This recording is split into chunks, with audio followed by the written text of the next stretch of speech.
අද අපි මේ බඳුනක එහෙම නැත්නම් උණ බටේක වෙනත් වෙල්ලාල ප්‍රභේදයක්. එහෙම නැත්නම් අපි විශේෂ වගාවක් කරන්න හදන්නේ කටුවල. කටුවල කියලා කියන්නේ මානව ශිෂ්ටාචාරයේ මුලින්ම ආහාරයට ගත්ත අල ප්‍රභේදය කියලා කියනවා.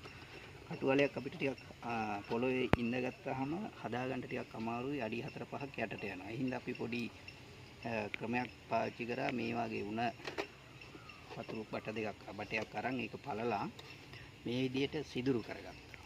සිදුරු කරගෙන පියන් දෙක එකට තියලා කම්බි පොටවල් දෙකක් දාලා බැඳලා අපි මෙන්න මෙහෙම අඩි 3-4ක උස උණ බම්බුවක් හදාගන්න. හදාන මේක අපි ස්ථිරව ආධාරකයක රඳව ගන්නත් පුළුවන්, ගැට ගහ ගන්නත් පුළුවන්. එහෙම නැත්නම් ඊවුරක් තාප්පයක් වගේ එකක මෙහෙම රඳවලා තියන්නත් පුළුවන් මෙන්න මෙහෙම හැඩයට. අංශකණුව මේටම වැටෙන්න නැතුව සාමාන්‍ය හැඩයකට තියන්නත් පුළුවන්. එහෙම නැත්නම් මෙහෙම හිටවල ආධාරකයක් වශයෙන් තියාගන්නත් පුළුවන්. එහෙම හිටවල තියාගන්න නම් මෙන්න මෙහෙම කණුව මේක අපි මාස 8-9ක් කාලයක් තියාගන්න ඕන හින්දා මෙහෙම ආධාරක දෙකක් හෝ තුනක් මෙහෙම හිටව ගන්නවා. මෙන්න මේ විදිහට.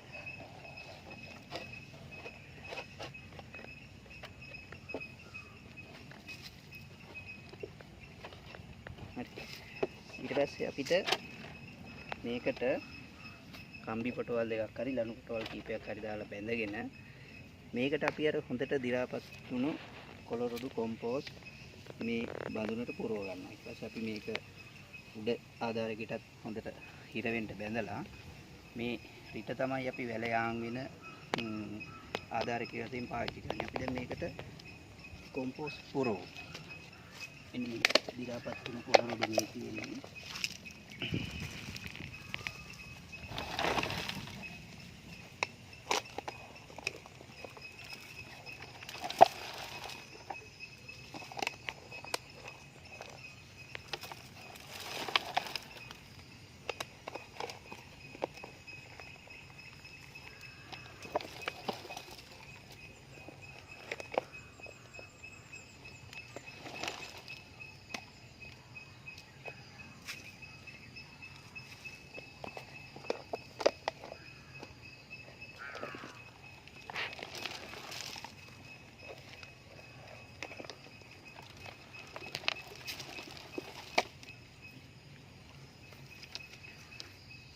මේක අපි දැන් වැටෙන්නේ නැති වෙන්න මෙහෙම කම්බි පොටවල් දෙකක් දාලා ආධාරකයේ මෙන්න මෙහෙම තද කරලා කණුවට ගැට ගහ ගන්න.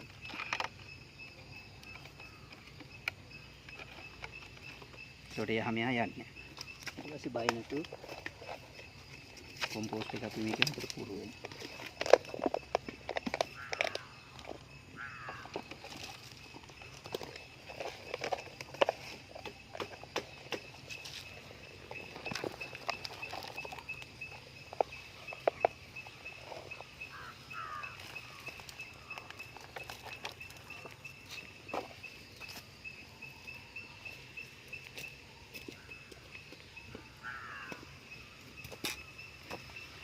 මේක ටිකක් බුරුලු හින්දා අපි ටිකක් තද කරගමු.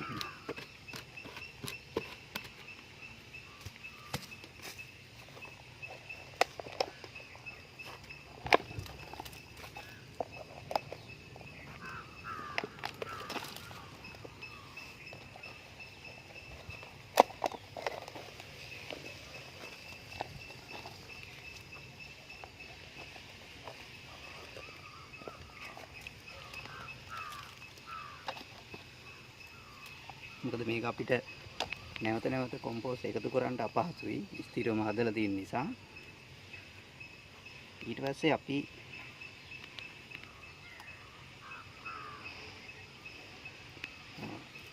කලින් සූදානම් කරගත් කටුවල. දැන් මේ තියෙන කටුවල පොඩි හැලයක් වෙලා.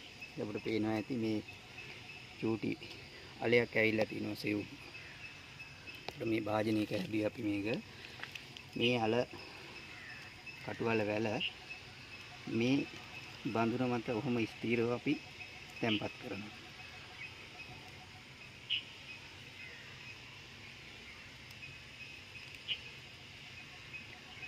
ඊට පස්සේ මේ අපි ආධාරකයක් හදුවනේ. මේ ආධාරකයේ වැල එතෙන්ද මෙහෙම සලස්වනවා.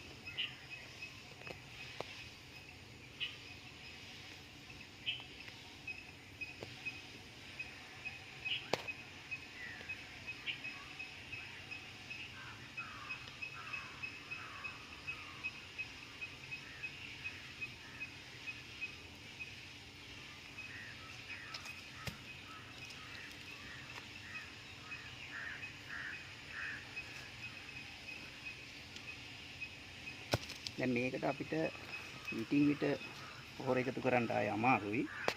වතුර ටිකක් අපිට සතියකට සැරයක් වගේ එකතු කරන්න පුළුවන්. හැබැයි ඊට වඩා ලේසි දැඩිව කාලේ ගුණයක් තියෙන කාලෙට අපිට මේ බෝතලයකට ඉතින් මෙගා බෝතලයක් අරගෙන ඒක චූටි සිදුරක් හදලා ඒකට වතුර පුරවලා මෙතන රඳවලා තිබ්බනම් වතුර බින්දු බින්දු මේකට වැස් වෙනවා. ඒතකොට නිතරම වතුර දදා ඉන්න අවශ්‍යතාවයක් නැහැ. දැන් මේක මාස 9ක කාලයක් කොහොම වර්ධනය වෙලා මාස 8 9 පහු වෙනකොට වැල කහ පැහැවිලා යනවා. ඊට පස්සේ පීදෙලා මල් එනවා. අන්න ඒ කාලය අවසන් වුණාම අපිට පුළුවන් මේ ආධාරකයේ ලණු පොටවල් රෑන් අයින් කරලා පියන් දෙක අයින් කරපුවාම සර්පෙක් වගේ දිගටි අලයක් පොළොවට යනකම බැහැලා තියෙනවා. සමහරට ලොකු බඳුනක් නම් ලොකු භාජනයක් නම් හොඳ සාර්ථක ලොකු වලයක් හදා ගන්න පුළුවන්. මීට වඩා උසට කණුව හදාගෙන එහෙම නැත්නම් අපිට පුළුවන් මේක කොන්ක්‍රීට් බටයක්. දැන් නාගරික ප්‍රදේශවල අර්ධ නාගරික ප්‍රදේශවල ඉඩකඩ මදි නම් සීමා සහිත නම් තාප්පයක් අයිනකට කොන්ක්‍රීට් බටයක් එහෙම නැත්නම් ඩවුන් පයිප්යක් ස්ලෝම් බටයක් මෙහෙම සිටවගෙන ඒකක අපිට පුළුවන් මේ ආකාරයේ සාර්ථකව කටුවල වැලක් හදාගන්න. ඉඩකඩ මදි උනායි කියන ගැටලුවක් එතනදී අපිට ඉන්නේ. අවශ්‍යතාවය තියෙනවා නම් ඒ ඕනෑම තැනක අපිට වගාවක් එහෙම කරගන්න පුළුවන්. දැන් අපි මේක මාස 8ක් 9ක් යනකම් එහෙම නඩත්තු කරපුවාම මාස 6 පහු වෙනකොට මේක පැහිලා මෝරලා මල් හට ගන්නවා. ඒ කාලේ පහු වුණාම අනික් මේ තියෙන වැල්වල වගේම තමයි දැන් මේ තියෙන්නේ ගන්දිල රාගල එකට හදලා තියෙන වැල්වල එකක්. ඒ වගේම මාස 9 ගත වෙනකොට මේ කටුවල එකත් අපිට සාර්ථක කාලයක් හදා ගන්න පුළුවන්. මේක පොළේ ඉඳපුවම තියෙන ගැටලුව තමයි අඩි 5ක් යටට බහිනවා. ඒකට හාර ගන්න ටිකක් අමාරුයි. ඒ අමාරුව පහසුතාවය නැති කරගන්න තමයි අපි මේක උස් බඳුනක මෙහෙම සිටවන්නේ.